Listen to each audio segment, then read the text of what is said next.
ട്യൂബിലേക്ക് സ്വാഗതം. വളരെയധികം സബ്സ്ക്രൈബേഴ്സ് അടുത്ത കാലത്ത് ചോദിച്ചിരുന്ന ഒരു സംശയത്തിനുള്ള മറുപടിയാണ് ഈ എപ്പിസോഡ്. മാത്രമല്ല, ചോദിക്കാത്ത ആളുകൾക്കും അറിയേണ്ടതായ പ്രധാനപ്പെട്ട ഒരു വിവരമാണ് ഇന്ന് ഉൾപ്പെടുത്തുന്നത്. അതുകൊണ്ട് ഈ എപ്പിസോഡ് പൂർണ്ണമായും കാണുക. അല്പം ലെങ്തി ആയേക്കാം എന്ന് ഞാൻ മുൻസൂചന നൽകുന്നു. കാരണം ഇത് അറിയേണ്ട വിവരങ്ങൾ കൃത്യമായും നിങ്ങളോട് പറയുക എന്നുള്ളതാണ് ഞങ്ങളുടെ ഒരു പോളിസി, അല്ലെങ്കിൽ ഒരു ക്യാപ്സൂൾ രൂപത്തിൽ തരിക എന്നുള്ളത് കൊണ്ട് നിങ്ങൾക്ക് വീണ്ടും വീണ്ടും ചോദ്യം ചോദിക്കാനോ ഇല്ലെങ്കിൽ മറ്റൊരാളിനെ സമീപിച്ച് സംശയം തീർക്കാനോ ഇടവരരുത്. അതുകൊണ്ടാണ് അല്പം സമയമെടുത്താലും പൂർണ്ണ വിവരങ്ങൾ അടങ്ങിയ എപ്പിസോഡുകൾ ഞങ്ങൾ അപ്ലോഡ് ചെയ്യുന്നത്. ഇന്ന് അറിയേണ്ട വിവരം ഇതാണ്. നമ്മുടെ നിയമസഭ അടുത്ത സമയത്ത് പാസ്സാക്കിയ ഒരു ബില്ലുണ്ട്. സംയുക്തമായി ഭരണപക്ഷവും പ്രതിപക്ഷവും ഒരുമിച്ച് പാസ്സാക്കിയ ഒരു ബില്ലാണ്. ആ ബില്ലിനെ സംബന്ധിച്ച് റവന്യൂ റിക്കവറിയുമായി ബന്ധപ്പെട്ട ഒരു വിവരമാണ്, ജപ്തിയുമായി ബന്ധപ്പെട്ട വിവരമാണ്.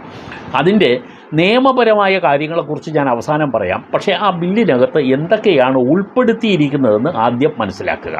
നിരവധി ബാങ്ക് ലോണുകളുമായി ബന്ധപ്പെട്ട എപ്പിസോഡുകൾ ഈ ചാനൽ മുമ്പ് ചെയ്തിട്ടുണ്ട്. ദയവായി സംശയമുള്ളവരൊക്കെ തന്നെ ആ എപ്പിസോഡ് കാണുക. അതിന് നിങ്ങൾ ഈ സബ്സ്ക്രൈബ് ചെയ്യുന്ന ബട്ടന് സമീപം തന്നെ നിങ്ങൾക്ക് പ്ലേലിസ്റ്റ് എന്നൊരു ബട്ടൺ കാണാം. ആ പ്ലേലിസ്റ്റിൽ പ്രവേശിച്ചാൽ അതിനകത്ത് പല സബ്ജക്റ്റുകൾ ഞങ്ങൾ ഷെഡ്യൂൾ ചെയ്തിട്ടുണ്ട്. അതിൽ ഒന്നാണ് ബാങ്ക് ലോൺ. ആ ഭാഗത്തേക്ക് പോയാൽ ബാങ്ക് ലോണിനെ സംബന്ധിച്ച് 60-ൽ പരം എപ്പിസോഡുകൾ ഉണ്ട്. ജപ്തി നോട്ടീസ് വരുമ്പോൾ എന്ത് ചെയ്യണം, എങ്ങനെയാണ് ജപ്തി നടപടികൾ, നോട്ടീസിന് എങ്ങനെ മറുപടി കൊടുക്കണം, ഇങ്ങനെ നിരവധി കാര്യങ്ങൾ അതിനകത്ത് ഡിസ്കസ് ചെയ്യുന്നുണ്ട്.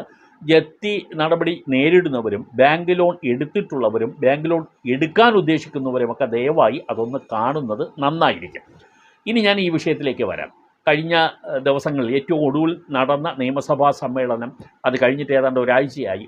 ആ സമ്മേളനത്തിൽ പാസ്സാക്കപ്പെട്ട ഒരു ഭേദഗതി ബില്ലാണ് ഇത്. നികുതി വസൂലാക്കൽ ബില്ലാണ് ഇത്. ശരിക്കും പറഞ്ഞാൽ ഇത് നേരത്തെ തന്നെ 1968 ഒരു ചട്ടമാണ്, ഒരു റൂളാണ്. അതിനെയാണ് ഇപ്പോൾ ഭേദഗതി അതിൽ കൊണ്ടുവന്നിരിക്കുന്നത്. ഈ ഭേദഗതി ബാങ്ക് ലോണുമായി ബന്ധപ്പെട്ട ചില വിവരങ്ങളും അല്ലാതെ സർക്കാരിനെ ഏൽപ്പിക്കുന്ന ചില റവന്യൂ റിക്കവറി നടപടികളുമായി ബന്ധപ്പെട്ടതാണ്. ഒരു കാര്യം നിങ്ങൾ മനസ്സിലാക്കണം. ആദ്യം ബേസിക്കായിട്ടൊരു ഇൻഫർമേഷൻ ഞാൻ നിങ്ങളോട് പറയാം. അതായത്, നമുക്കിപ്പോൾ നിലവിൽ കേന്ദ്ര നിയമം ഒരെണ്ണം ഉണ്ട്. അത് സർഫാസി ആക്റ്റാണ്. RBI അംഗീകരിച്ച ഒരു സർഫാസി നിയമം. ഈ സർഫാസി നിയമം വരുന്നതിന് മുമ്പ് തന്നെ നമ്മൾ ബാങ്കിൽ നിന്നും ലോൺ എടുക്കുമ്പോൾ ബാങ്കുകൾക്ക് ശരിക്കും നമ്മുടെ വസ്തു നമ്മൾ തിരിച്ചടവ് മുടങ്ങിയാൽ നമ്മുടെ വസ്തു, നമ്മൾ ഏത് വസ്തുവാണോ പണയപ്പെടുത്തിയത് അല്ലെങ്കിൽ കെട്ടിടമാണോ പണയപ്പെടുത്തിയത്, അത് ജപ്തി ചെയ്ത് നമ്മളിൽ നിന്നും ആ തുക കുടിശ്ശിക ഈടാക്കുന്നതിന് വേണ്ടി ബാങ്കുകൾക്ക് കോടതിയെ സമീപിച്ച് കോടതിയുടെ നേതൃത്വത്തിൽ അല്ലെങ്കിൽ ഉത്തരവിൻ്റെ അടിസ്ഥാനത്തിലാണ് ജപ്തി നടപടി ചെയ്യാമായിരുന്നത്.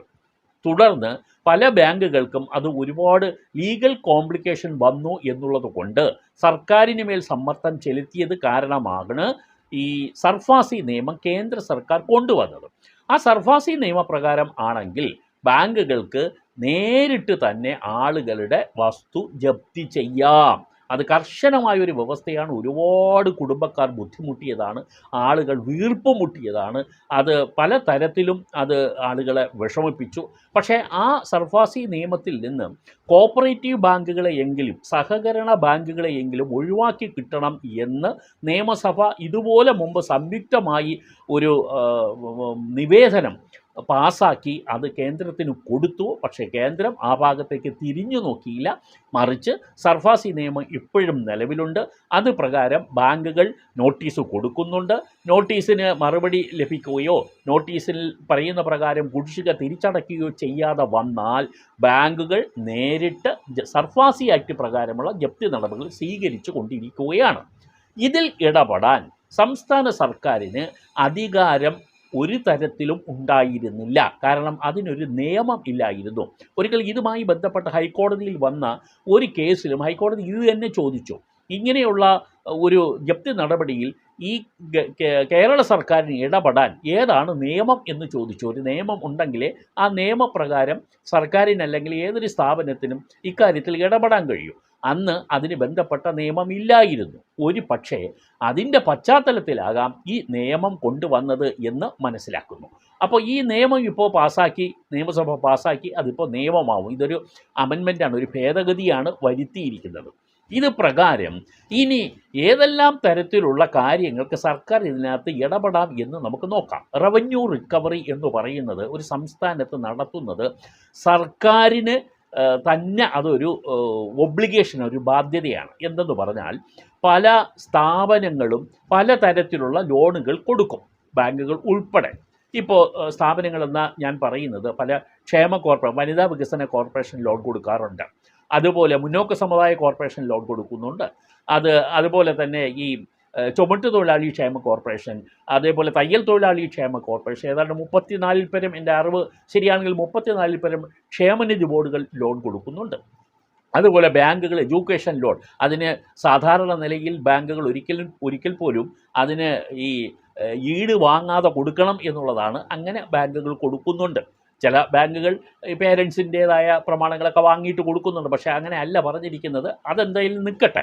അങ്ങനെയുള്ള ലോണുകൾ ഒക്കെ തന്നെ, അതിൽ നിന്നും പല ലോണുകൾ, ഞാൻ പറഞ്ഞ ഈ ക്ഷേമ ബോർഡുകളിൽ നിന്നുള്ള ലോണുകൾക്കൊക്കെ തന്നെ ലോണുകൾ കൊടുക്കും. ഈ ലോണുകൾ എന്ന് പറഞ്ഞാൽ പലതരത്തിൽ പേഴ്സണൽ ലോൺ കൊടുക്കും, വിവാഹ ധനസഹായം കൊടുക്കും, പല അവർക്ക് പിന്നെ തൊഴിൽ സൗകര്യങ്ങൾ ഉണ്ടാക്കുന്നതിന് ലോൺ കൊടുക്കും. ഇങ്ങനെയൊക്കെ ലോൺ കൊടുത്തു കഴിഞ്ഞാൽ അതിൻ്റെയും തിരിച്ചടവ് വരാതെ വരുമ്പോൾ സർക്കാർ റവന്യൂ റിക്കവറി നടത്തും. ബാങ്കുകൾ ആവശ്യപ്പെട്ടാലും സർക്കാർ റവന്യൂ റിക്കവറി ഇനിഷ്യേറ്റ് ചെയ്യും. റവന്യൂ വകുപ്പാണ് അത് ചെയ്യുന്നത്. അങ്ങനെ ഇനിഷ്യേറ്റ് ചെയ്യുന്ന റവന്യൂ റിക്കവറിയിലൂടെ സർക്കാർ ഇത് ജപ്തി ചെയ്ത് സർക്കാർ തുക ഈടാക്കി അതാത് സ്ഥാപനത്തെ കൈമാറും. ഇതാണ് ഇപ്പോൾ നടന്നു വന്നിരിക്കുന്ന പ്രോസസ്സ്. ആ പ്രോസസ്സിൻ്റെ ഭാഗമായി ഇത്തരം ജപ്തികൾ വന്നാലും സർക്കാർ എങ്ങനെയാണ് ഇനി ചെയ്യുക? അതിനകത്ത് സർക്കാർ പറഞ്ഞിരിക്കുന്നത്, നിങ്ങൾ അടയ്ക്കാൻ ഉള്ള പലിശ 12% നിന്നും 9% കുറച്ചിരിക്കുന്നു. 2, നിങ്ങൾ നേരത്തെ തന്നെ ഈ സ്ഥാപനവുമായി, ഏത് സ്ഥാപനത്തിൽ നിന്നാണോ നിങ്ങൾ ലോൺ എടുത്തത് ആ സ്ഥാപനവുമായി നിങ്ങളൊരു എഗ്രിമെൻറ്റ് വെച്ചിട്ടുണ്ടാവും. ആ എഗ്രിമെൻറ്റിൽ എത്ര ഇൻട്രസ്റ്റ് പറയുന്നു, 6 എങ്കിൽ 6, 7 എങ്കിൽ 7, 8 എങ്കിൽ 8, 9 എങ്കിൽ 9, ആ ഇൻട്രസ്റ്റ് റേറ്റ് എത്രയാണോ പറഞ്ഞിരിക്കുന്നത് അത് അനുസരിച്ച് തന്നെ നിങ്ങൾ അടച്ചാൽ മതി. പക്ഷേ ഈടാക്കാനുള്ള പലിശ നിരക്ക് 12% നിന്നും 9% സർക്കാർ കുറച്ചിട്ടുണ്ട് റവന്യൂ റിക്കവറിയുടെ കാര്യത്തിലാണ്. മറ്റൊന്ന്, ഇങ്ങനെ വ്യക്തികളുടെ സ്ഥാവര ജംഗമ സ്വത്തുക്കൾ ലേലം ചെയ്യുമ്പോൾ അത് പൊതുലേലം നടത്തുന്നത് ഉൾപ്പെടെ ഈ ലേലം നടത്തണം. ഈ ലേലം എന്ന് പറഞ്ഞാൽ ഓൺലൈൻ വഴിയുള്ള ഈ ലേലം നടത്തണം, പത്രത്തിൽ കൊടുക്കണം, സ്ഥാപനങ്ങളുടെ വെബ്സൈറ്റിൽ ഇടണം. അങ്ങനെ എല്ലാവരും അറിയുന്ന തരത്തിൽ ലേലം നടത്തണം. എന്ന് പറഞ്ഞാൽ കൂടുതൽ ആളുകൾ ലേലത്തിൽ പങ്കെടുക്കാനുള്ള അവസരം കൊടുക്കണം. അങ്ങനെ വരുമ്പോൾ ലേലം കൊള്ളാൻ ആളുകൾ കൂടുതലായിട്ട് വരും.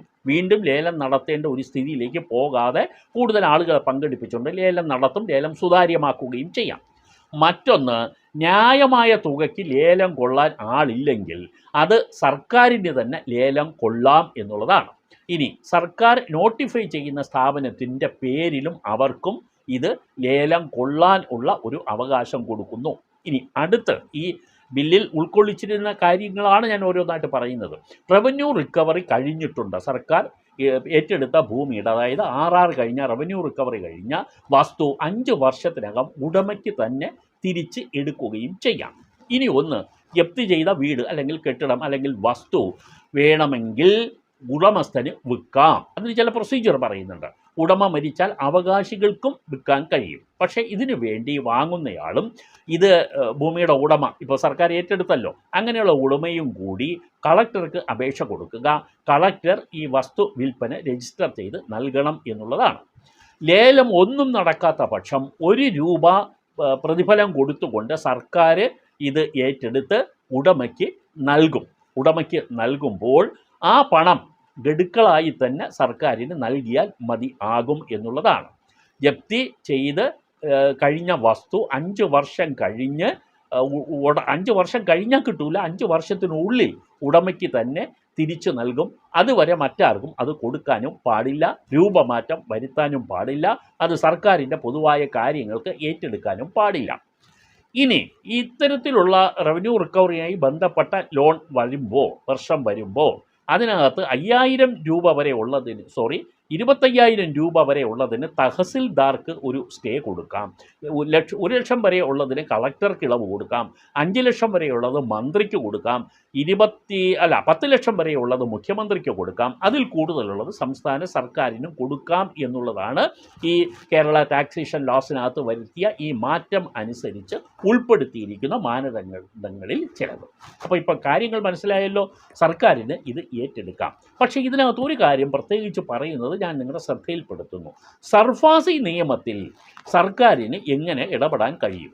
ഇതിനകത്തൊരു ക്ലാസ് ചേർത്തിട്ടുണ്ട്. സർഫാസി നിയമത്തിൽ ആവശ്യമായ നിലയിൽ സർക്കാരിന് ഇടപെടാം. പക്ഷേ അതിൻ്റെ പ്രായോഗികത ഒരു കേന്ദ്ര നിയമം നിൽക്കുമ്പോൾ എങ്ങനെ എന്നുള്ളത് വലിയൊരു ചോദ്യചിഹ്നമാണ്. കാരണം ബാങ്കുകൾ സർഫാസി നിയമപ്രകാരം നോട്ടീസ് നൽകി സർഫാസി നിയമം അനുസരിച്ച് ഒരു വസ്തു അതിൻ്റെ കുടിശ്ശിക ഈടാക്കുന്നതിന് വേണ്ടി ജപ്തി ചെയ്യുമ്പോൾ സർക്കാരിന് അതിൻ്റെ മേൽ ഇടപെടാൻ കഴിയുന്നത് ഒരു കാര്യത്തിലാണ്. ഒന്ന്, സർക്കാരിന് വേണമെങ്കിൽ വേറെ ആരും അത് ലേലത്തിനെടുത്തില്ലെങ്കിൽ സർക്കാരിന് ഏറ്റെടുക്കാം. അത് അങ്ങനെ വരികയാണെങ്കിൽ അത് മിക്കവാറും സ്വാഭാവികമായും സംഭവിക്കാവുന്ന ഒരു കാര്യമാണ്. മറിച്ചാണെങ്കിൽ സർക്കാരിനെ സംബന്ധിച്ചിടത്തോളം റവന്യൂ റിക്കവറി സർക്കാരിന് ചുമതല ഏൽപ്പിക്കുന്ന ബാങ്കുകളായാലും ഷെഡ്യൂൾഡ് ബാങ്കായാലും കൊമേഴ്സ്യൽ ബാങ്കായാലും മറ്റ് ധനകാര്യ സ്ഥാപനങ്ങളായാലും സർക്കാരിനെ ഏൽപ്പിക്കുന്ന ജപ്തി നടപടികളുടെ കാര്യത്തിൽ സർക്കാരിന് ഞാൻ നേരത്തെ സൂചിപ്പിച്ചതുപോലെ ഇടപെടാം. അതിന് റവന്യൂ റിക്കവറി എന്നാണ് സർക്കാരിൻ്റെ റവന്യൂ വകുപ്പിന് കീഴിൽ നടത്തുന്ന ഒരു പ്രായോഗികമായ പ്രൊസീജിയറാണ്. റവന്യൂ റിക്കവറി, RR എന്ന് റവന്യൂ ഡിപ്പാർട്ട്മെൻറ്റിൽ ചുരുക്കം പറയും. അപ്പം അതിനൊക്കെ തന്നെ സർക്കാരിന് വേഗത്തിൽ ഈ പറയുന്ന കാര്യങ്ങളെല്ലാം ചെയ്യാം. ഞാൻ നേരത്തെ പറഞ്ഞ പലതരത്തിലുള്ള ലോൺ എടുത്ത ആളുകൾക്കെല്ലാം അത് വലിയ പ്രായോഗികമായി വലിയൊരു ആശ്വാസം നൽകുന്ന കാര്യമാണ് എന്ന് പറയാം. റവന്യൂ റിക്കവറി വരുന്നു, പലരും പേടിക്കും, റവന്യൂ ഡിപ്പാർട്ട്മെൻറ്റിൽ നിന്ന് ജപ്തി ചെയ്യുമെന്ന് പറഞ്ഞ് നോട്ടീസ് വന്നിരിക്കുന്നു. അതെല്ലാം ഞാൻ ഈ പറഞ്ഞ കാര്യങ്ങളിൽ നടക്കും. സർക്കാരിൻ്റെ റവന്യൂ റിക്കവറി സ്വാഭാവികമായും ഈ ഭേദഗതിയുടെ പശ്ചാത്തലത്തിൽ ഇനി ഗുണപ്രദമായി ആളുകൾക്ക് മാറും. അവർക്ക് വിഷമം അനുഭവിക്കേണ്ടി വരില്ല. എന്നാൽ ബാങ്കുകളിൽ നിന്നും ലോൺ എടുത്തിട്ടുള്ള സർഫാസി നിയമപ്രകാരം ലോൺ എടുത്തിട്ടുള്ള വ്യക്തികൾക്കോ അല്ലെങ്കിൽ സ്ഥാപനങ്ങൾക്കോ ഈ റവന്യൂ റിക്കവറിയുടെ കാര്യത്തിൽ ഈ സർക്കാർ ഇടപെടണം എങ്കിൽ ഈ ആരെങ്കിലും ഏതെങ്കിലും സ്ഥാപനം ജപ്തി ചെയ്ത് ആരും ലേലത്തിനെടുക്കാനില്ലാത്ത ഒരവസ്ഥ വരികയാണെങ്കിൽ സർക്കാരിന് ഇടപെടാം എന്നാണ് ഞാൻ ഈ ഭേദഗതിയിൽ നിന്ന് ഞാൻ മനസ്സിലാക്കുന്നത്. അല്ലാതെ സർഫാസി നിയമത്തിനെ മറികടക്കാൻ നമ്മുടെ സംസ്ഥാന സർക്കാരിന് കഴിയുമോ എന്നുള്ളതൊരു ചോദ്യചിഹ്നമാണ്. അതിനി മിക്കവാറും ഞാൻ നിങ്ങളോട് തുറന്നു പറയാം, ഇതിനെ സംബന്ധിച്ച് എന്തെങ്കിലും ഒരു ഇടപെടലുകൾ വന്നാൽ ഒരു സംസ്ഥാന നിയമവും ഒരു കേന്ദ്ര നിയമവും തമ്മിലുള്ള ഒരു തർക്കം തീർച്ചയായും കോടതികളിൽ വരാൻ സാധ്യതയുണ്ട്.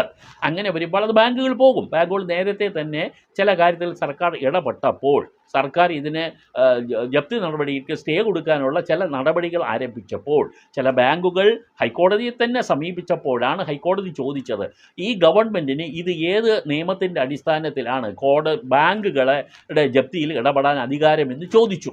അങ്ങനെ വന്നപ്പോഴാണ് തുടർന്ന് ഞാൻ ആദ്യം സൂചിപ്പിച്ചതുപോലെ ഇപ്പോൾ നിയമസഭ ഇത്തരത്തിൽ ഒരു നിയമ ഭേദഗതി കൊണ്ടുവന്നിരിക്കുന്നത്. അത് കേരള ടാക്സേഷൻ ലോസിനകത്ത് വന്നിട്ടുള്ള ഭേദഗതിയാണ്. ഏകദേശം കുറേ അധികം വകുപ്പുകൾ അതിനകത്ത് മാറ്റം വരുത്തിയിട്ടുണ്ട്. അതിൽ ചിലതൊക്കെയാണ് ഞാനിപ്പോൾ നിങ്ങളോട് സൂചിപ്പിച്ചത്.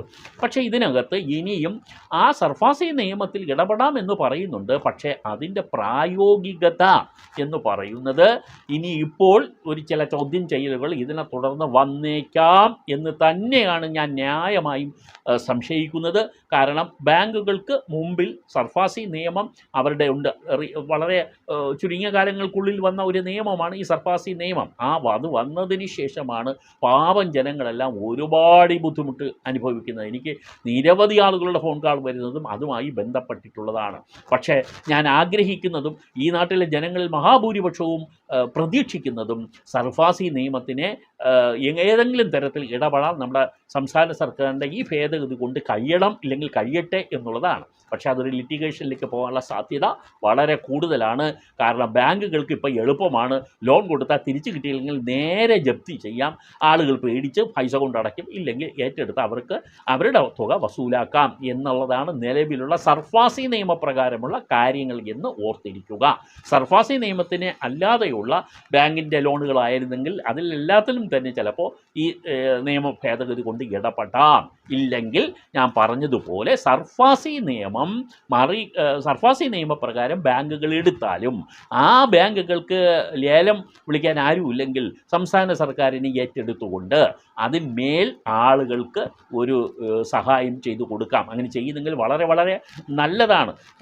പ്രതിപക്ഷവും ഭരണപക്ഷവും എല്ലാം കൂടെ ഒരുമിച്ച് തന്നെ നിയമസഭയിൽ മുമ്പ് പാസ്സാക്കി കേന്ദ്ര സർക്കാരിന് കൊടുത്തതാണ്. പക്ഷേ സർഫാസി നിയമത്തിൽ നിന്നും കോപ്പറേറ്റീവ് ബാങ്കുകളെ പോലും ഒഴിവാക്കാൻ തുനിഞ്ഞില്ല കേന്ദ്രം. അങ്ങനെ ഇപ്പോഴും കോപ്പറേറ്റീവ് ബാങ്കുകളും ഈ സർഫാസിയുടെ പരിധിയിലേക്ക് വന്ന് നിൽക്കുകയാണ്. അപ്പോൾ റവന്യൂ റിക്കവറിയുമായി ബന്ധപ്പെട്ടാണ് പ്രധാനമായും ഇത് എഫക്റ്റീവ് ആകുന്നത് എന്നുള്ള കാര്യം. അത് വളരെ ഉടനെ തന്നെ എഫക്റ്റീവ് ആവും. അങ്ങനെ ആരെങ്കിലും ഉണ്ടെങ്കിൽ ഞാൻ പറഞ്ഞതുപോലുള്ള നിങ്ങൾ ഓരോ തരത്തിലും ഇതിൻ്റെ തുകയ്ക്ക് അനുസൃതമായി നിങ്ങളതിന് താൽക്കാലിക സ്റ്റേ വാങ്ങാം, ഇളവ് വാങ്ങാം എന്നുള്ളതും കൂടി ഓർമ്മിപ്പിക്കുന്നു. തുടർന്ന് ഇതുമായി ബന്ധപ്പെട്ട വിവരങ്ങൾ വരുന്ന മുറയ്ക്ക് തീർച്ചയായും ഈ ചാനൽ ഉൾപ്പെടുത്തും. അധികമായി പറയാൻ സമയം ഇല്ലാത്തതുകൊണ്ടാണ്, സമയം കൂടുതലെടുത്തു. പക്ഷേ ഇത് പറയേണ്ടി വന്നു എന്നുള്ളത് കൊണ്ടാണ്. കൂടുതലായെങ്കിൽ ക്ഷമിക്കുക. ഒരു കാര്യം വ്യക്തമാക്കുന്നതിന് വേണ്ടിയാണ് എന്നുള്ളതാണ്. നന്ദി.